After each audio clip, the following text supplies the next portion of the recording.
The theme for our conversation today is building dialogue skills and fostering positive contact. As with all of our convenings, our goal is to learn about the interventions in this category that have a basis in evidence of reducing partisan animosity, and how governors like Governor Lee and I can help with that work. So let's get going to kick off this conversation this morning. I'm very pleased to welcome David French to the stage. David French is a columnist for the New York Times, a graduate of Harvard Law School. He was previously a senior editor at the Dispatch and a contributing writer at the Atlantic. He is a former constitutional litigator and a past president of the Foundation for Individual Rights in Education. David is a New York Times bestselling author, and his most recent book is Divided We Fall: America's Secession Threat and How to Restore Our Nation. Please welcome David French. All right, we'll sit next to each other here, and we've got the cameras on us. We're here in your backyard. Thank you for, tell us about life in Tennessee. Well, I'm just very pleased to not be here as a political pundit, because having my governor here reminds me of, in his primary campaign, he was running this great campaign, and someone asked me, what do you think of Bill Lee? And I said, I think he's a tremendous candidate, and he's not going to win the primary. And what is it, Governor? You won re-election just now by 32 points. So I'm on it, on political.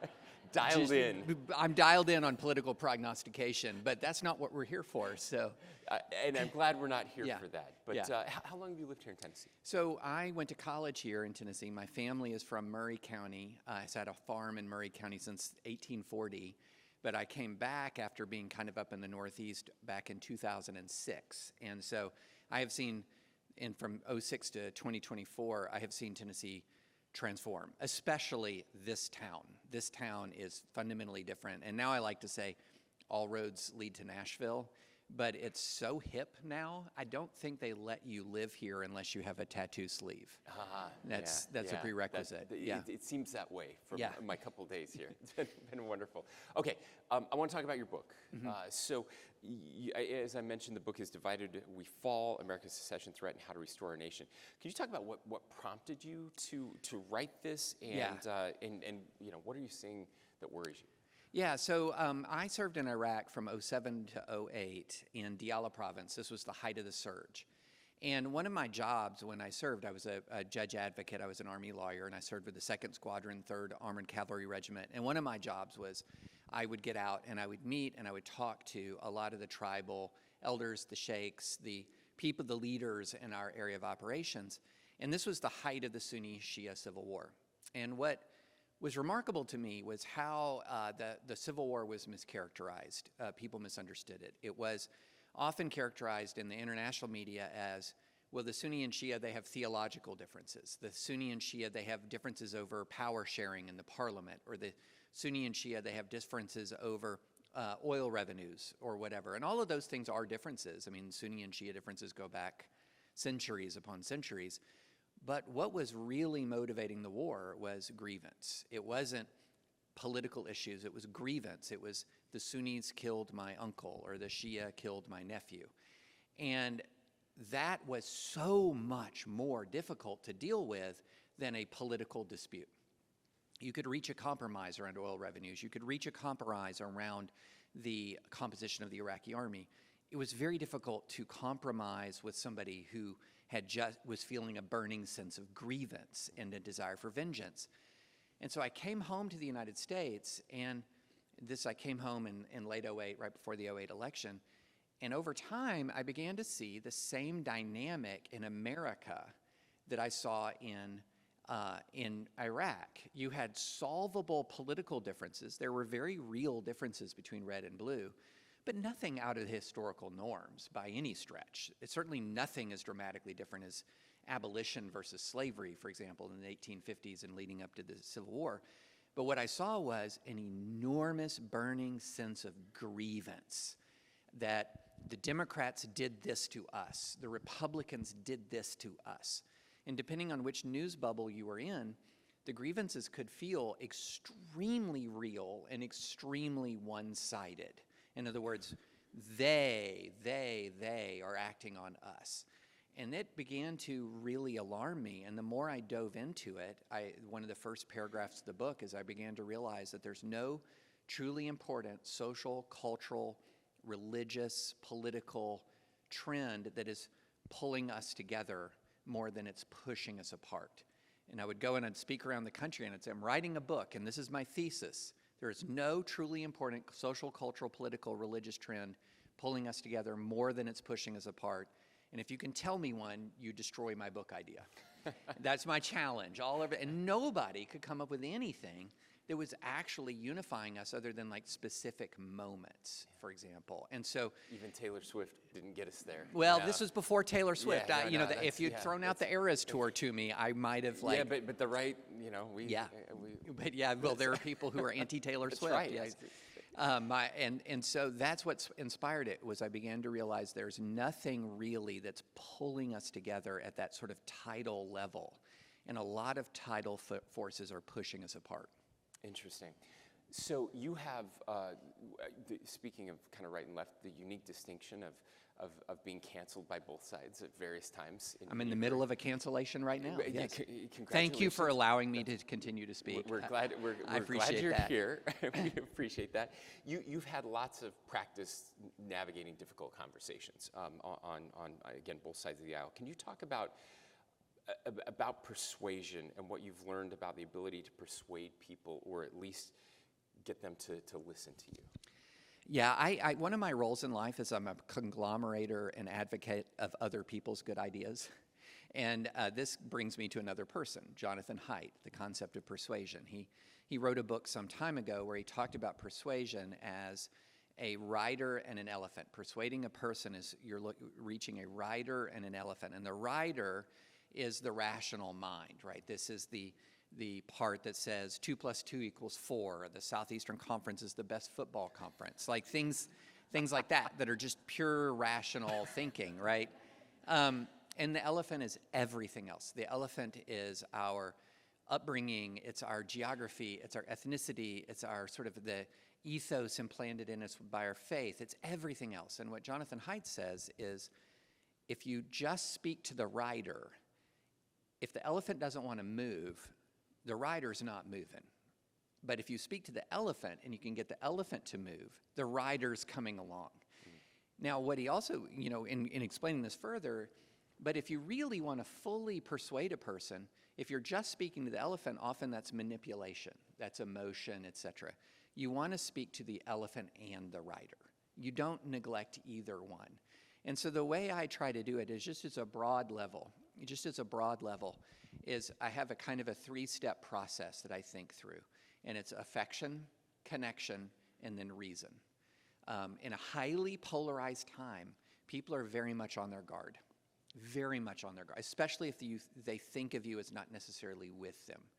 So I think of it introing any conversation with a default position of warmth.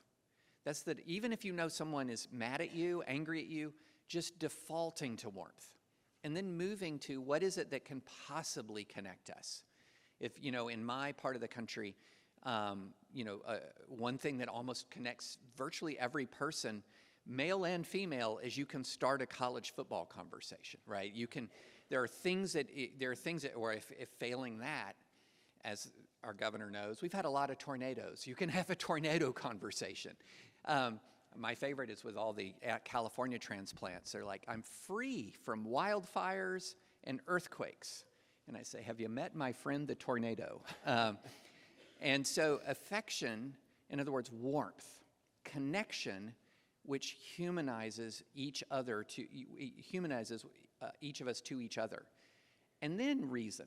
And then you appeal, and then you make that reasoned argument. But if you just break in immediately with, here's my fact check, you're not only not going to persuade, you're going to alienate. I found out something really fascinating, and this is something that I think will make sense to a lot of folks when you hear it. When I was researching my book, I was talking to experts in conflict management, and one of them I talked to said a very interesting thing, and it makes so much sense. When you're talking to a very committed partisan, somebody who is deeply, deeply, deeply embedded in their side, sort of think of the polarized wings, when you present them with a negative fact, not even a negative opinion, a fact that is counter to their worldview, they have an involuntary fight or flight response to that. that the encounter of a negative fact creates an involuntary negative reaction. And that because someone is so invested at an identity-based level with their tribe, that negative information comes across as a personal attack. And when I heard that, it made all the sense in the world to me, because I had been puzzled, because one of the things that I try to do in my writing is talk about ideas, attack or discuss facts, but really not attack people. Attack ideas, and if somebody has articulated an idea, critique the idea that they've articulated, but don't follow that up with personal insults, with personal cruelty. And I thought that's how we maintain civility. But then what I realized is every time I raise an idea or a notion or an assertion that's counter, I was receiving blowback as if I had just told them a your mama joke or something like that. And I was receiving intense personal blowback in response to a debate about ideas. And it helped me understand that people are experiencing a disagreement about ideas as a personal affront. And it reminds me of what my friend, the late Tim Keller, said many years ago, and I miss Tim Keller every day. We all do. Yeah. He said, this is like in 06 and 07, he said, "I'm noticing a change, David. The younger people in my church, we used to be able to disagree and remain friends. What I'm now seeing in the younger generation in our church is that they cannot disagree and remain friends, because the disagreement is seen as evidence of some fundamental character defect. That if you were a good person, you would agree with me, and people who disagree with me are bad people." And we've seen this sort of thinking metastasize around the country. So as that metastasizes, you're off Twitter, X. You've done work on college campuses historically. I mean, you've been a staunch defender of the First Amendment, seeing those changes that have happened over time. We're going to open it up to questions from the audience. But I would like you to talk a little bit, as you do in the book, about how we change this. You have an exhaustive majority, we still believe, although it's metastasizing. There are a lot of people, all the studies show there are so many people that hate politics right now. They're tired of it. They want something different. They're hungry for something different. We do have the extremes on the ends that tend to dominate and are getting louder, especially in these social places where it feels like everything is like our tribe when we're in that world, right? But we know that's not true. The logic tells us it's not true. Where do we go from here? How do we start pulling those threads? And is there a bond of affection out there that can unite us? Just give us some hope here before we open it up. Well, what I will tell you is there is an enormous, and I was talking to one of my friends from More in Common who's done this research on the exhausted majority that is so valuable. It is so valuable. We love our More in Common friends. Yes, I was just saying I'm your biggest hype man. Like, I quote you guys constantly. But, the thing that I have discovered is there is a huge difference between my Twitter feed and my inbox. So if you look at Twitter, which is where the hyper-polarized wings tend to congregate, you'll be in despair. It's just fury, fury, fury. You open the app and you can sort of feel your blood pressure rise. It's nonstop fury. But if you look at the inbox, where it's very easy to email me. It's on my Times bio, where people send you thoughtful notes instead of, 240, 408, however many characters it is now, where they send you thoughtful notes that makes your heart soar, actually. And here is the thing that I consistently hear. We thought we were alone until we saw you stand up. So here's the paradox of the exhausted majority. It's a majority, and they feel like they're a minority. Because all of the voices out there the dominating voice is the hyper-polarized voice. So it's incredibly incumbent upon those of us who are not in those polarized wings, and Governor, you're not in those polarized wings, as your own convention reminded you a few days ago.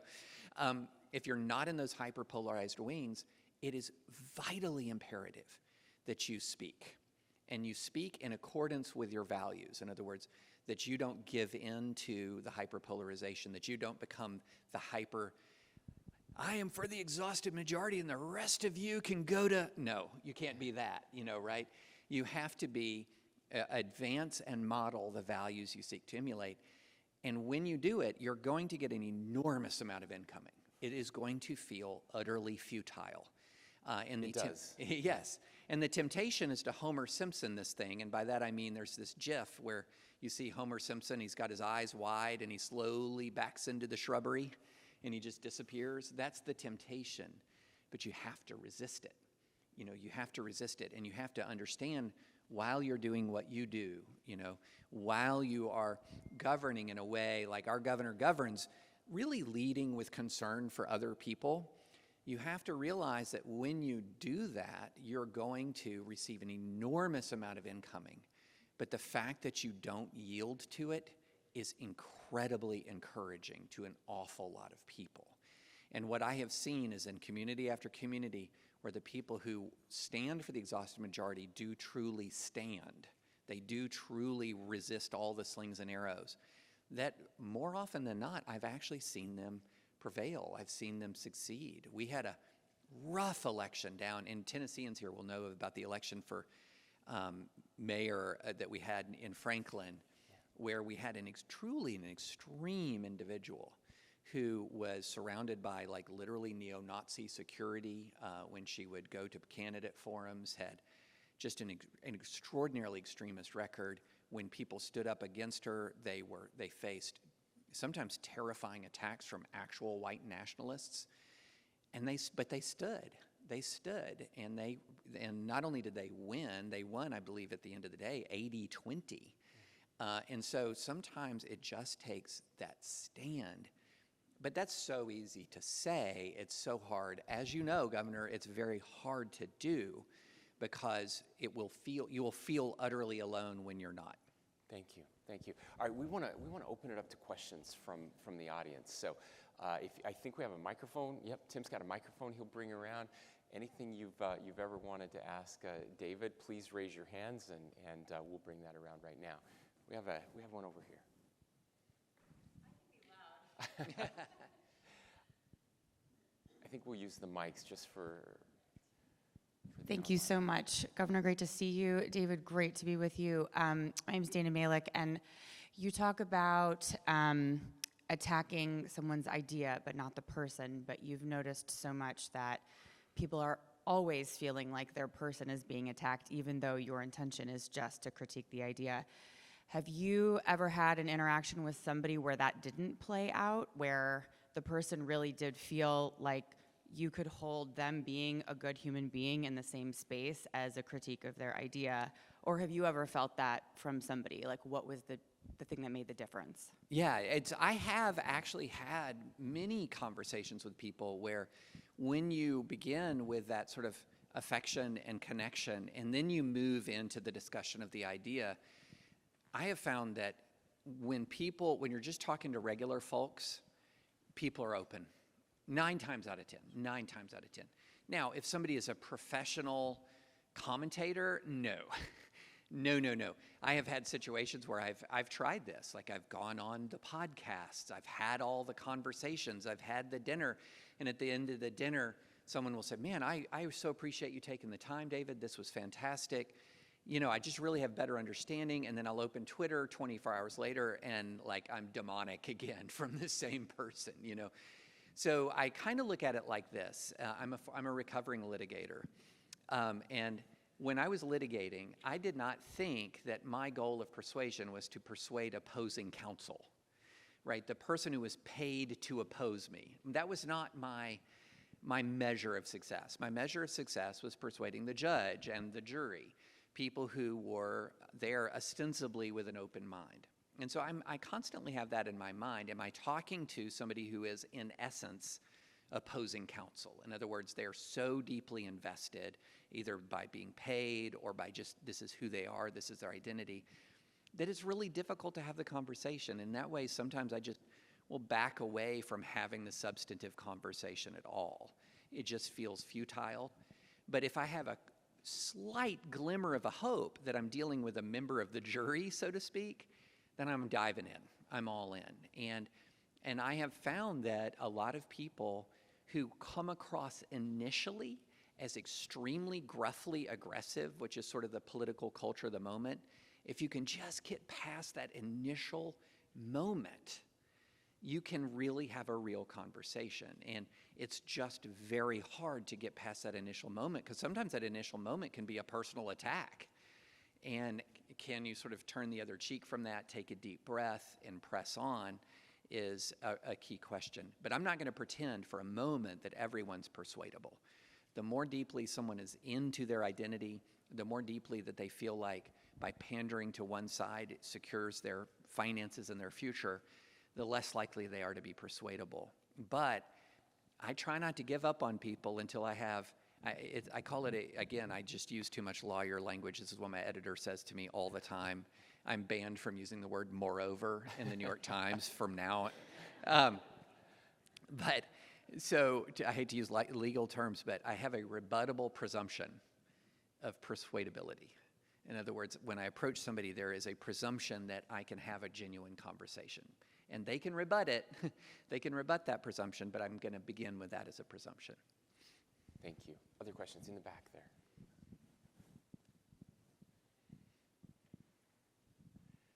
Thank you, David. Paul Edwards at Wheatley Institute at Brigham Young University. I'd be very interested, David, if you could share your thoughts about the role of faith organizations in this polarized environment, and maybe you could tell us a little bit about some of the things that you're doing specifically to work with faith organizations. I'm going to have to go back to Homer Simpson again. Remember his quote, alcohol, the cause of and solution to all of life's problems. This is what I think about our faith-based organizations now. To religion, the cause of, but potential solution to our national problems. And so why do I say cause? Why do I say solution? Well, we've seen how faith can be used to whip people into essentially a fanatical frenzy. We saw some of this in the run-up to January 6th, for example. There was an event called the Jericho March prior to the attack on the Capitol on January 6th, a thoroughly Christian event that was whipping people into a frenzy that America was on the verge of sort of damnation and extinction. And you saw that destructive spirit rising up and culminating in a number of the people who stormed the Capitol had this religious motivation. And so the flaws there are obvious. However, if you take a holistic look, for example, from my Christian tradition at Scripture, in the middle of a deeply polarized moment, the one community that should be standing out as peacemakers should be ideally Christians. Why? We're told to pray for those who persecute us. We're told to love our enemies. One of the most salient verses, guiding verses that you see in people's homes, all in Christian homes all across America, is Micah 6:8. And what does Micah 6:8 say? What does the Lord require of you, O man? What is good? It is to act justly. It is to love kindness, and it is to walk humbly before the Lord your God.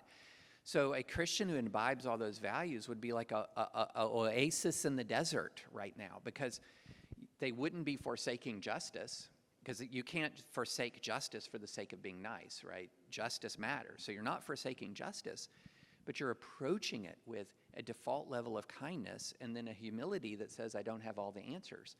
That kind of approach towards justice should be kind of a balm to our national soul. If you consider what is the fruit of the Spirit in Galatians, in other words, how should Christians manifest themselves to the public? It is not ideological, theological pugilism. That's not the list. It is, peace, patience, kindness, gentleness, self-control. All of these things, if they manifest themselves actually genuinely in our interaction with other human beings, we would be a balm to the national soul. So that potential is out there. But in many ways, the religious community has been deeply radicalized to the point where, my friend Russell Moore tells a story of a pastor who's speaking on the Sermon on the Mount and talking about turning the other cheek and going the extra mile. And somebody came up to him afterwards and said, why are you sharing these liberal talking points? It's like, no, no, no, it's the Sermon on the Mount. These are the words of Jesus, okay? But the ethos of fight, fight, fight, fight, fight has become so inculcated into so many American religious communities that they have become dangerous in some ways, because 5 seconds of the study of history tells us that the marriage of religious fanaticism to politics yields bloodshed. This is something that has just happened throughout American history, throughout world history, and so I think of our faith communities as really at a pivotal moment in our national life. And I'm not asking any faith community to vote Republican or Democratic. What I'm saying is manifest the fruit of the Spirit as you engage this country for justice. And I think if that is the approach, we seek justice with kindness, with humility, embodying the fruit of the Spirit. And then also, one last, just not to layer you guys in Bible verses, but I'm reminded at this time when a lot of people seem to be really angry and fearful of Paul's words to Timothy. God did not give us a spirit of fear, but of power. Now, that's not crucially political power. He's talking to a persecuted minority. It's faith in the power of God, okay, not political power. He gave us a spirit of power, love, and the last one is really crucial in a time when we're given to panics and to conspiracy theories, sound mind. Power, love, sound mind. And I would say that a Christian community that embodied, religious communities that embody these values of kindness and humility as they seek justice could transform our political landscape. I love that. Thank you. Thank you. Other questions? Over here. Hi, David. I'm David McCullough from the American Exchange Project. Thank you. While the sort of mode of conversation that you talk about on Twitter is frustrating and unnerving and it raises the blood pressure, unfortunately, it's also massively entertaining. And it has a way of drawing eyes the way a car crash on the highway draws eyes, and people don't give the folks who've been through that tragedy the privacy they deserve. We slow down and we watch. How have you found to prime people's thoughtfulness, and have you found any ways to draw eyes to this mode of conversation that you're talking about today? What's the kind of spoonful of sugar that'll help the medicine go down? Yeah, you know, it's interesting. The popularity of hatred on Twitter is deceiving. Because hatred is popular on Twitter, but Twitter isn't that popular. So if you look at Twitter, it's way down the list, the rankings of various social media sites. It just so happens to be where the social media platform of choice of my peers in journalism and my peers in politics. The only good thing that I can say about Twitter is NBA Twitter is great. Political Twitter is a nightmare, but NBA Twitter is phenomenal. But Twitter is actually not that popular at all because of the very thing that I mentioned, that it is enraging to people. And so if you have a certain sort of threshold involvement or interest in politics to where sometimes a lot of people like it. I mean, they really do like getting that angry. Some people don't like getting that angry, but they feel like they can't miss what's happening there. But most people just don't touch it at all. And what I have discovered is that Twitter's culture has a gravitational pull around people in my profession, like the planet Jupiter has on the moon Io. So if you are familiar with, I'm a National Geographic nerd from way back.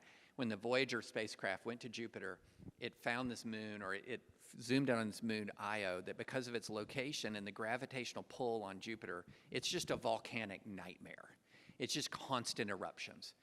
That's what Twitter has done to my profession and to the political profession in many ways. It's just turned us into just a constantly erupting ball of toxicity and flame. And so what I have also found is when you remove yourself from that environment, you don't really lose an audience at all, but you free yourself of that gravitational pull, and it actually makes my thinking better, my writing better, and it's fascinating. Even things that go viral on Twitter, I see all the data, I see all the analytics. If a piece goes, quote, viral on Twitter, nobody's reading the piece. Nobody's reading the piece. They're reading the tweet about the piece and reacting. On any given article that I have, 2% of my readers come through social media, and of that 2%, usually it's only 20% from Twitter. Why is that occupying mind space for me? And so what I have found is that when you're writing, if you're writing for Twitter, you're doing it fundamentally wrong. You're writing for the American public, which is by and large not on Twitter. And often what the American public will see is if you spend too much time in these social media spaces, they'll see your decline and fall in real time. Why is David so angry and bitter all of a sudden? Why is he constantly writing about this or that beef? Well, that's the influence of social media, as opposed to being able to take a step back, take a deep breath, and figure out what's really important. What's really important in people's lives, and drilling down on that. And I think by separating yourself from that environment, you're actually connecting yourself with the vast majority of America. Excellent, thank you. Maybe we have time for a couple more. We've got two over here. Want to do 1, 2 quickly? Yeah, that's great. David and Spencer, thank you for having this conversation. Something that recently I was a part of a discussion with 11 strangers here in Tennessee on gun rights and gun safety. And what I found really interesting about the experience was that there was a hyperfixation on what we would lose by having this conversation versus what we would gain. Yeah. And so I would want to ask you, how do we bridge or how do we orient ourselves to the process that a lot of people feel hopeless when they're engaging in these conversations because they're hyperfixated on what they're going to lose versus maybe what they can create with their own influence? That is such a great question, because you hit the nail on the head. When people enter into these conversations, they are very much focused on what they'll lose, and very specifically, they're often focused on what they'll lose relationally.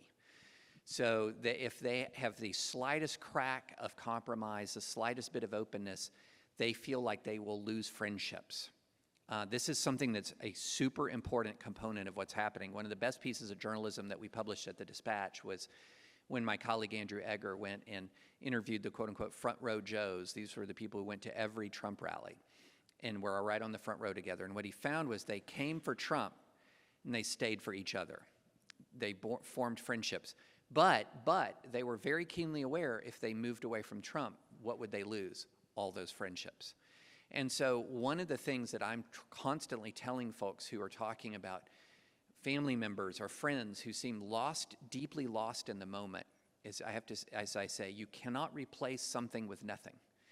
You can't say to some folks that if you're lost in anger and fear and rage, but you've gained a community in that anger and fear and rage of people who sort of share that same commitment, you can hand them all the fact checks in the world. You can invite them to all the dinners in the world, but if they feel like they're going to lose their community, you're just not going to get anywhere.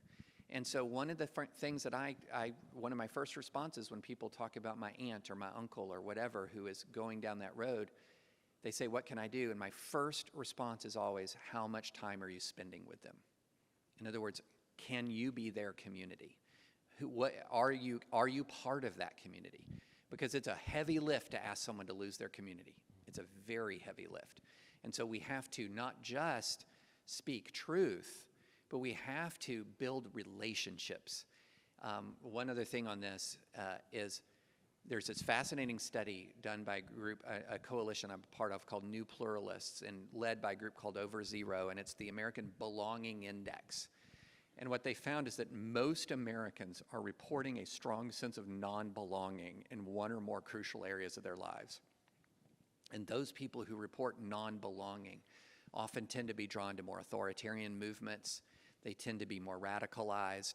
And so one of the things that we can do to actually turn down the temperature in this country is just build community, is to go sort of around entirely that sense, that the political argument, and get at the belongingness or the lack of belonging that people feel. And I feel like that can turn down the temperature.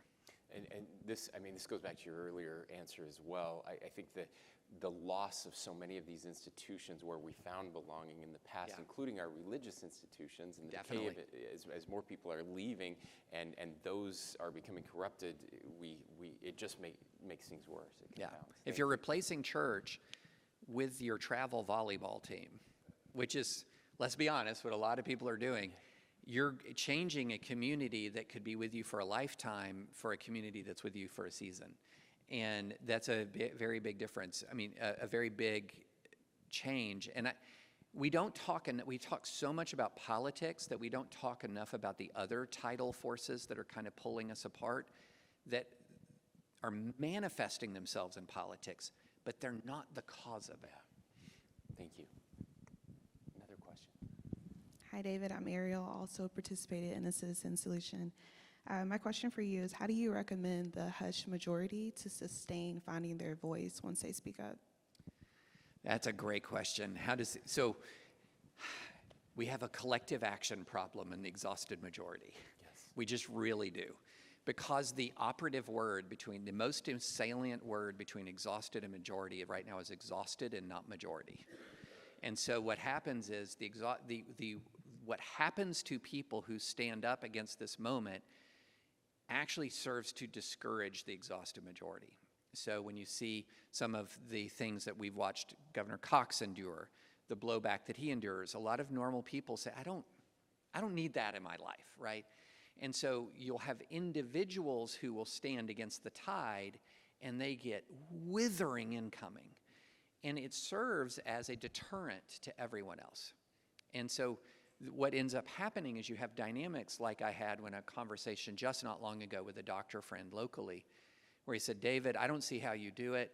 I've turned off all the cable news. I've deleted all social media. I don't care about politics anymore. And my blood pressure is lower. I'm a better husband. I'm a better father. And I thought, good for you, bad for us. Because this was a very reasonable, thoughtful person who just had pulled away. And so what I say is it requires a collective act of courage, not just individual. And the more individuals who stand with Governor Cox, and the more individuals who stand in the face of this withering incoming, and they do so without becoming embittered, without becoming, there are days, to be honest, I would prefer to be in the fetal position, quite frankly, than looking and seeing what's coming in. But the more you can stand, and then another person does it, and another person does it, I have found you can have a contagion effect, because there's a lot of people who are sitting there feeling discontent and feeling alone when they're sitting next to each other. And they all have the same sense of alienation and discontent, but they're all feeling like I can't express it. And just by being a living example of standing up for this concept that we're all in this together, that I'm going to seek justice with kindness and humility, and just continuing to stand, and then one, and then another, and then another. There's this awesome YouTube, Google it, not during the sessions, called The Power of the Second Follower. And it's a music festival where there's this one dude dancing like a lunatic. And everyone's just looking at him. No one is joining him. He's just, and we've all been to these kinds of music festivals where you see that, like the guy who's obviously probably on something and everyone's just not paying attention. But then after a few minutes, a second guy joins him and starts like going nuts. And then within seconds, there's 1,000 people losing their minds dancing in the same way. And it's just this funny way of saying, when you join another person, it is actually the joining that is more powerful than the initial stand. It is that joining with someone who stands. That's the power. And I've not gotten that out of my mind, and you will see that all over America. It is the actual act of joining that creates the momentum. Excellent. I love that. David, thank you for joining us. Thank you for your great work. Please give him a round of applause. Thank you, guys.